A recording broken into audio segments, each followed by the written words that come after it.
Chosen one. Have you noticed people can't stop staring at your face lately?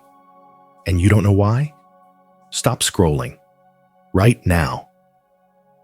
Because in the last 48 hours, something shifted in the spiritual realm, and your name was spoken. What you're about to discover will explain why strangers pause when you walk by, why old friends suddenly went silent, and why rooms feel different when you enter them. You've been carrying this alone, haven't you? Thinking maybe you're imagining it. Maybe you're too sensitive. Maybe you've lost your mind. But what if I told you it's none of those things? What if the reason people can't look away from your face is because heaven just turned on a light you didn't even know was there? In the next 14 minutes, you'll finally understand what's happening to you.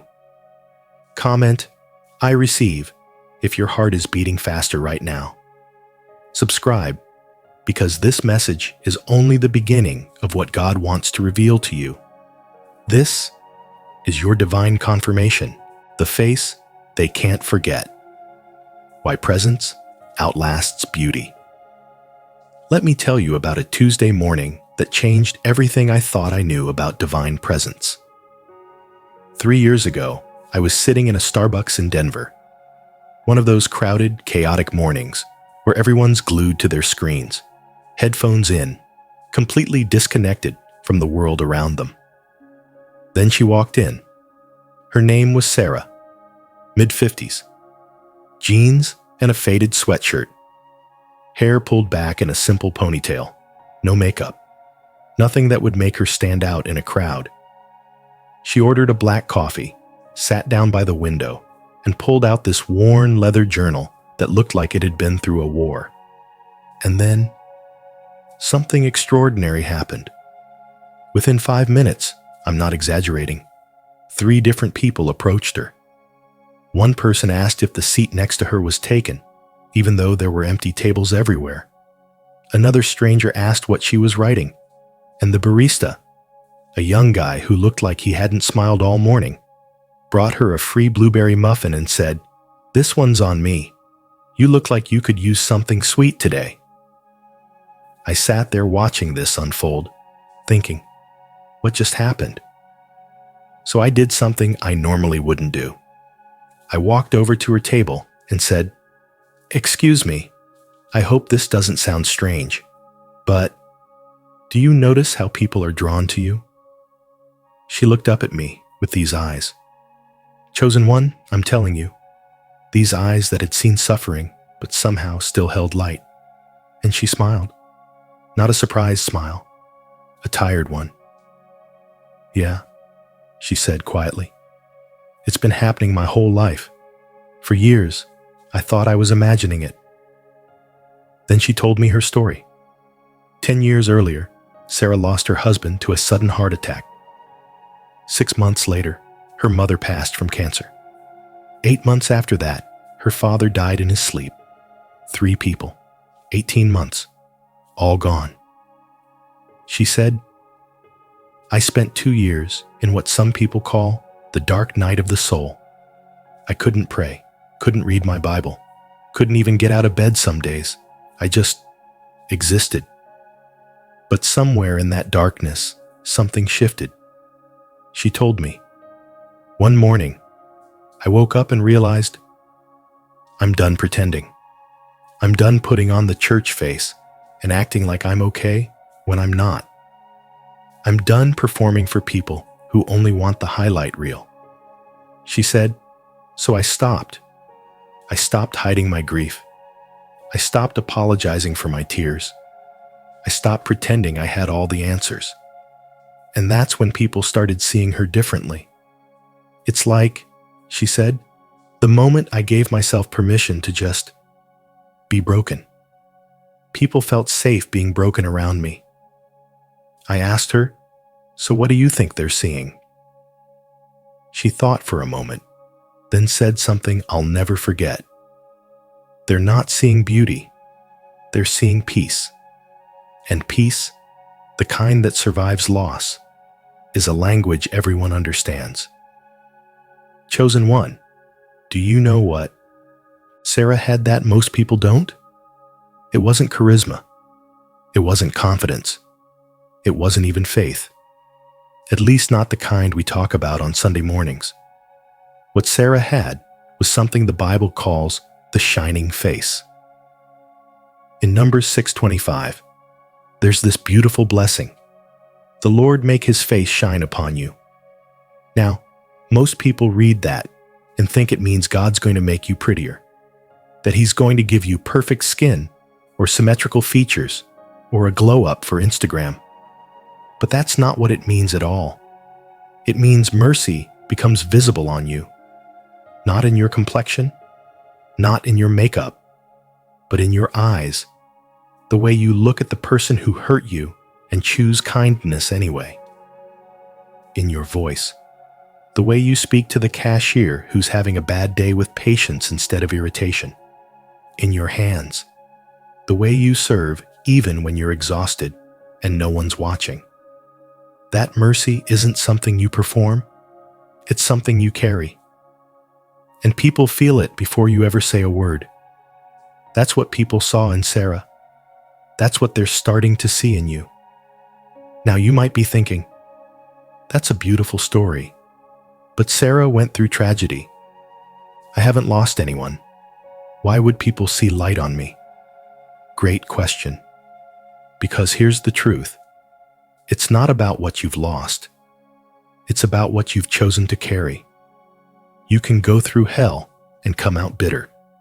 Or you can go through hell and come out better. Sarah chose the second path. And that choice, that daily, moment-by-moment choice to let grace win, that's what people recognize. And let me show you what that looks like when you have everything and still choose presence over performance. You know who Keanu Reeves is, right? The actor, The Matrix, John Wick, all of that. But here's what most people don't know about Keanu. He's one of the most beloved celebrities in the world, not because of his movies, but because of how he treats people when the cameras aren't rolling. There's a story that went viral a few years ago. His flight got delayed for hours, and he was stuck at the airport with a bunch of frustrated passengers. Instead of hiding in a VIP lounge or complaining to his manager, he started reading facts about their destination out loud from his phone, turning everyone's bad day into an unexpected adventure. Another time, he gave up his subway seat to a woman with a heavy bag. Someone captured it on video. He didn't even notice. So here's my question. Why does everyone love Keanu Reeves? He's not the most famous actor in Hollywood. He's not the richest. He's not even what most people would call classically handsome. But there's something about him that people can't explain. And I'll tell you what it is. He operates on a different frequency than most people.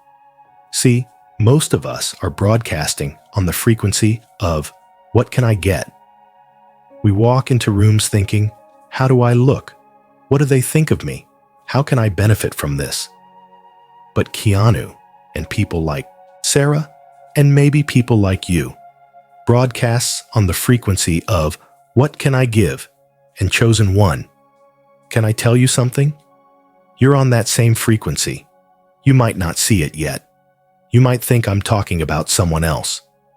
But if you've ever had a stranger cry on your shoulder in a Target parking lot, if you've ever had a child you don't know grab your hand, if you've ever walked into a tense room and felt the atmosphere soften the moment you arrived, that's not coincidence. That's frequency. That's why strangers feel safe telling you their life story in the grocery store line. That's why children and animals gravitate towards you without explanation. That's why people remember you, even when they can't remember your name. You're not trying to impress anyone. You're not performing. You're not forcing anything. You're just present. And in a world full of filters, facades, and performance, presence is revolutionary. So if people like Sarah and Keanu can carry this light, one through grief won through fame. What's stopping you? And this is where I need to get honest with you, chosen one. Because there's one mistake almost everyone makes when they start feeling this shift. And it's the reason your light has stayed hidden for so long. You've been taught that humility means making yourself small. That being spiritual means being invisible. That shining your light is somehow prideful or arrogant. So you dim yourself. You apologize for taking up space. You downplay your gifts. You hide your face behind a false version of humility. But let me tell you something that might sting a little. Hiding is not humility. Hiding is fear. True humility isn't making yourself small so others feel big. True humility is making God big through you. Now, some of you might be thinking, but doesn't the Bible say to be humble? Doesn't Jesus say the last will be first? Yes, absolutely. But here's what that actually means. Jesus didn't say, make yourself invisible. He said, let your light shine before others, that they may see your good deeds and glorify your Father in heaven. Matthew 5:16. He didn't say, hide your gifts. He said, don't hide your lamp under a basket. Humility isn't about being unseen. It's about being useful. It's the difference between saying, look at me, versus look at what God can do through a broken vessel like me.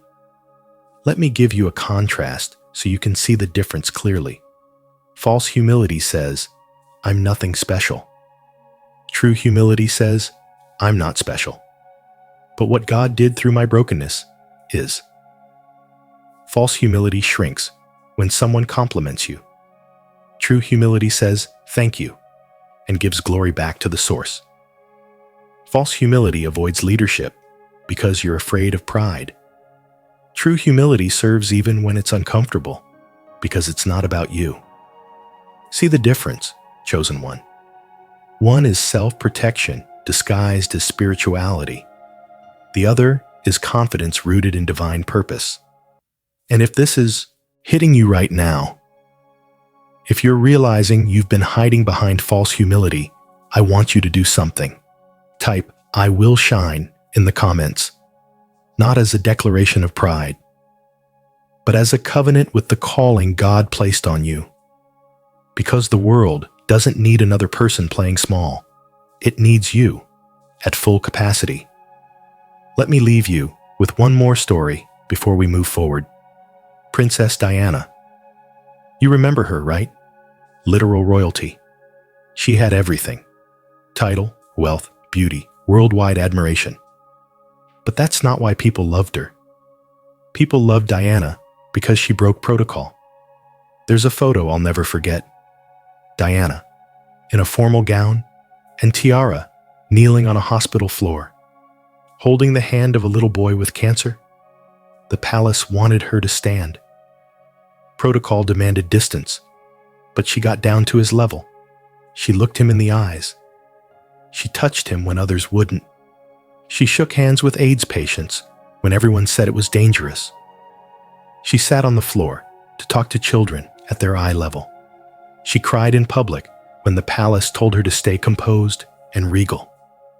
And the royal family? They hated it. They called her too emotional, too common, not royal enough.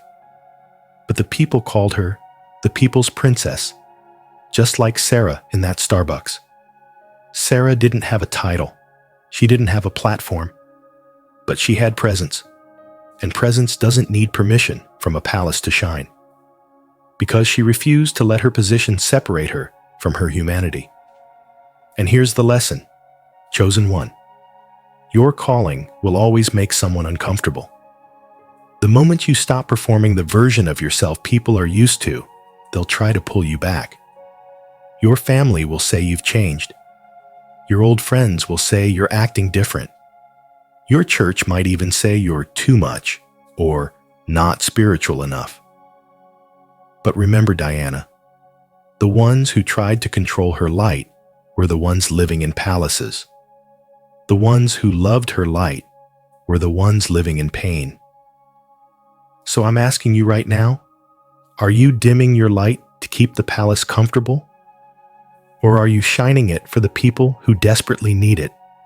Because here's what's about to happen next, and you need to be ready for it. The moment you stop hiding, the moment you give yourself permission to just be who heaven made you to be, people are going to notice. And not all of them are going to celebrate it. Some will walk away. Some will gossip. Some will call you prideful or fake or too much. And that's exactly what we're going to talk about next. How to carry the weight of being seen without losing yourself in the process. Because recognition isn't always a blessing. Sometimes, chosen one, it feels like the heaviest burden you've ever carried. Stay with me. This next part will change how you walk into every room for the rest of your life. The weight of being seen. How to carry your light without burning out. Let's talk about something nobody warns you about when your light starts to shine. The weight. Everyone talks about the glory of being chosen, the recognition, the doors opening, the divine appointments. But nobody talks about what happens when you become everyone's lighthouse and you're barely keeping your own flame alive. Let me tell you about Oprah for a second. Yeah, that Oprah. The one everyone thinks has it all figured out. In a 2013 interview, she said something that stopped me in my tracks. She said, "There were years when I wanted to quit. Not because I didn't love the work, but because I was tired of being everybody's hope. Tired of having to be strong for everyone else. Tired of people expecting me to have all the answers." This is the part of being chosen that nobody puts on a motivational poster. The moment people see your light, the moment they recognize that you carry something they need, they will come to you. And they won't always ask if you have the capacity. They'll just assume you do. They'll trauma dump on you in the church parking lot without asking if you're okay. They'll call you at midnight because I knew you'd understand. They'll drain every ounce of energy you have and then disappear until they need you again. And you'll say yes, because you're kind, because you're chosen, because you think saying no means you're not spiritual enough. But here's the truth. Oprah learned the hard way, and the truth you need to hear right now. You cannot pour from an empty cup. You cannot light others' candles if your own flame is dying. And contrary to what you've been taught in church, protecting your peace is not selfish. It's sacred. Jesus himself withdrew to lonely places to pray. He didn't heal every single person in every single town. He set boundaries. He said no. He prioritized rest. If the Son of God needed boundaries, chosen one, so do you. And let me speak to the men listening for a second, because I know you've been taught that carrying weight is what makes you a man, that you're supposed to be strong for everyone, that asking for help is weakness. But here's what I need you to hear. Even Samson, the strongest man in the Bible, had a weakness. Even David, the warrior king, cried out to God in the Psalms. Even Jesus, the Son of God, asked his friends to stay awake and pray with him in the garden. Strength isn't carrying everything alone. Strength is knowing when to set it down. Now, when your season of unveiling begins, when that light on your face gets brighter, 3 types of people will show up, and you need to know how to recognize each one. Type 1, the leeches. These are the people who only show up when they need something. They remember your phone number when their life is falling apart, but they forget it when things are going well. They don't celebrate your wins. They don't ask how you're doing. They show up in your crisis, not to help, but to watch. Let me give you a real example. My friend Jessica, 47 years old, works in HR, finally started the online coaching business she'd been dreaming about for 10 years. She launched it with her savings, her courage, and a whole lot of prayer. Within 2 weeks, 3 old friends she hadn't heard from in years reached out, not to congratulate her, not to support her, but to ask for free coaching sessions. When Jessica kindly explained her rates, they called her bougie and said she'd changed and was acting like she's better than everyone now. But here's the truth. They were never really friends. They were just familiar. And familiarity is not the same as friendship.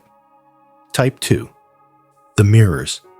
These are the people who are genuinely happy for you, not because they want something from you, but because your growth reflects their own potential. They're the ones who say, "If you can do it, maybe I can too." These people are rare. When you find them, protect them. My client David, 52, worked in middle management for 25 years, kept getting overlooked for promotions. Finally got promoted last year to senior director. His younger colleague, instead of being jealous or bitter, pulled him aside and said, "How did you stay faithful when nothing was changing? I need to know, because I'm losing hope." That's a mirror. That's someone who sees your light and wants to light their own candle from it, not steal your flame. Type 3. The assignments. These are the people heaven specifically sends to you, not to drain you, but to grow you. They're the difficult people who teach you boundaries, the unexpected people who open doors you didn't know existed, the inconvenient people who redirect you from the wrong path. You won't always like them, but you'll always need them. Remember Sarah from the Starbucks? She told me, "The person who hurt me most was also the person who taught me the most. He broke my heart so badly, I had to learn who I was without him. And when I did, I found myself, and I found God." That was an assignment. Let me make this really clear for you. Leeches take your energy without permission. Mirrors reflect your potential and celebrate your growth. Assignments challenge you to become who you're meant to be. Leeches drain. Mirrors multiply. Assignments refine. You need to know the difference, because your time and energy are sacred. So here's how you handle all 3. For the leeches, set boundaries without guilt. You can love someone from a distance.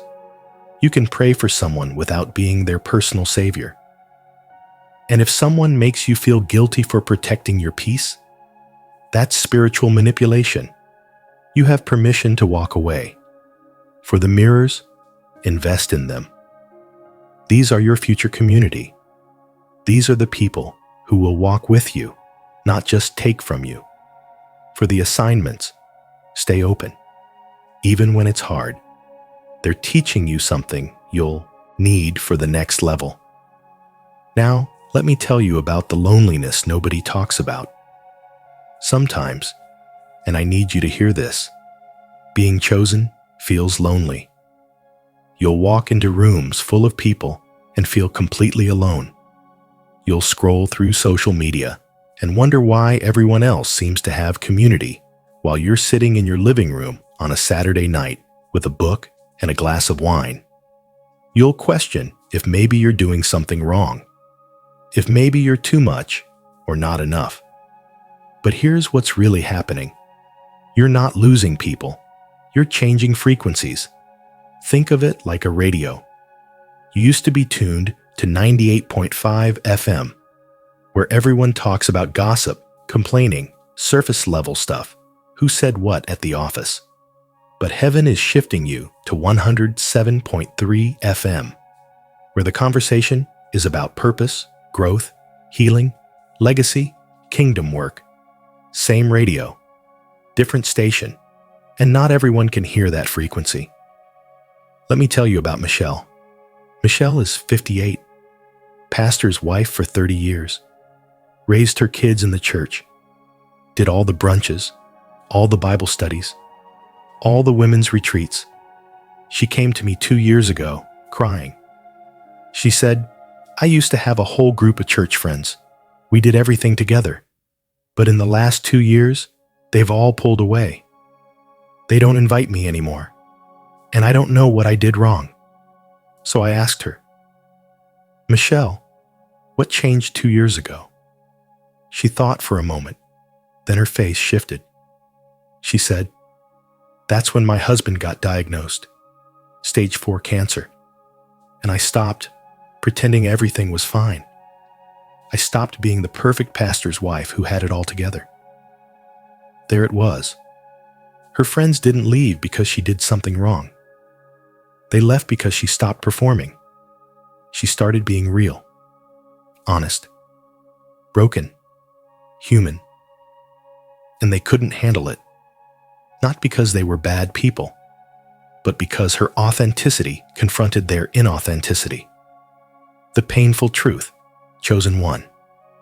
Sometimes, the people you lose weren't meant for where you're going. They were meant for where you were, and that's okay.